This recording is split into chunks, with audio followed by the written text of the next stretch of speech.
Hi guys, welcome back to my channel. Today I'm going to go through the tips and tricks that I used to get this copper pipe nice and shiny. It was used copper pipe that I wanted to use for a DIY project. So I'm going to go through the materials that I used and the techniques in this video. So please like and subscribe if you can, and comment below if you want some more videos like this. The items that you're going to need is salt, vinegar, flour, as well as ketchup, steel wool.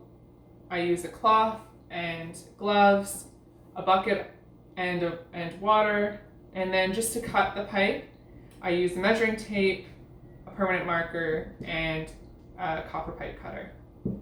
So let's get started with cleaning the pipe. So what I've done here is I've taken equal parts flour, vinegar, and salt. I did about a half a cup of each, and then I mixed it in. Now I did before eyeball it, just measuring what I could with my own eyesight. It didn't work as best as if you were to use the measuring cup. It did, for me, it was a bit more thicker and clumpier. It still worked, and I'll show you the two examples of it, me just eyeballing and me applying the measured out version.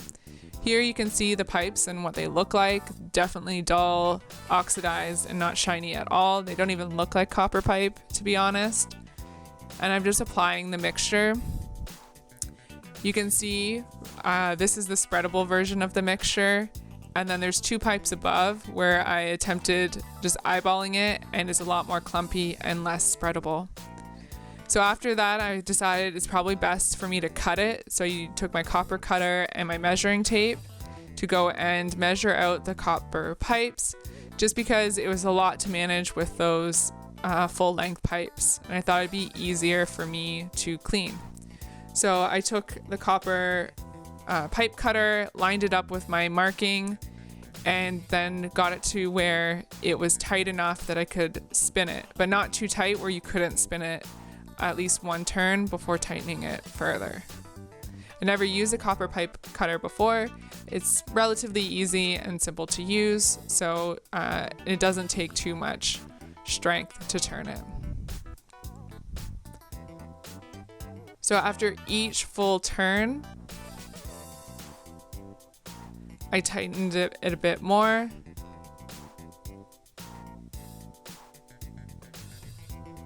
So that way the blade would press in each time a bit deeper. It got really relatively easy after my first two attempts at using the cutter. So once all the pieces were cut in to the length that I desired for my DIY project, I started to apply the mixture again. So I actually did this 4 times. The first time was just a trial.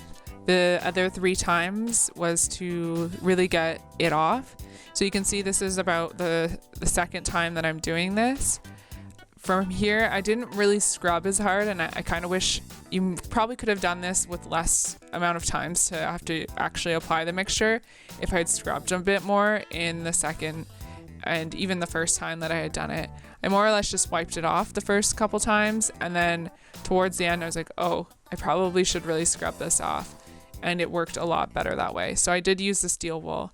So here you can see that it's drying on there. It takes around 20 minutes for what they told, or what I've read online, for before wiping it off. So just go sit back, relax, take some wine. That's what I did, drank some wine, and then I got back at it 20 minutes later. So here I'm just wiping it off with water, and at that time I did use water and soap. I found that the soap didn't really make much of a difference, so I just used water going forward. And here I've got my steel wool scrubbing it off, and as much as I could. For the most part, I got quite a bit off. You can see the difference between what this pipe looks like and what I started with.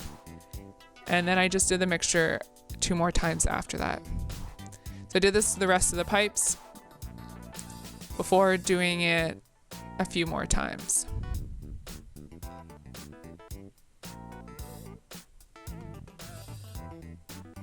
I did try another technique of using a lemon and salt. However, that technique I found didn't work at all. It made no difference. So I stopped trying that technique on these and just reverted back to the vinegar, flour, and salt mixture. As you can see, I'm just applying another layer on and doing it again to really get down and get the last bit off so that it's as shiny as I wanted. Here is the time where I really scrubbed it off.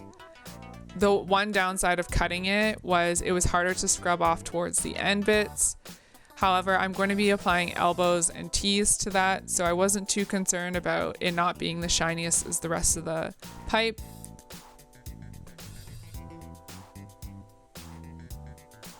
And this steel wool that I'm using is the ones that you use for sinks, not necessarily the steel wool you see at department stores.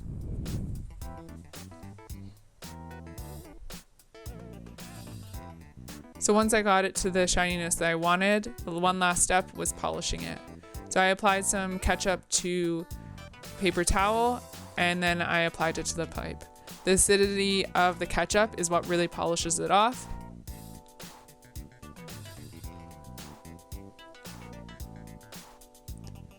From there, I just wiped it off with another paper towel, and then I took a wet paper towel and wiped off the remaining ketchup. There was a section that wasn't as shiny as I wanted it to be, so I just applied more ketchup to get it a bit more shiny and polish it up.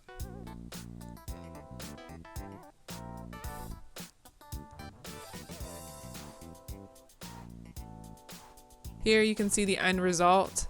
It's 100% difference from what you saw earlier. Please like and subscribe if you liked this video. Thank you.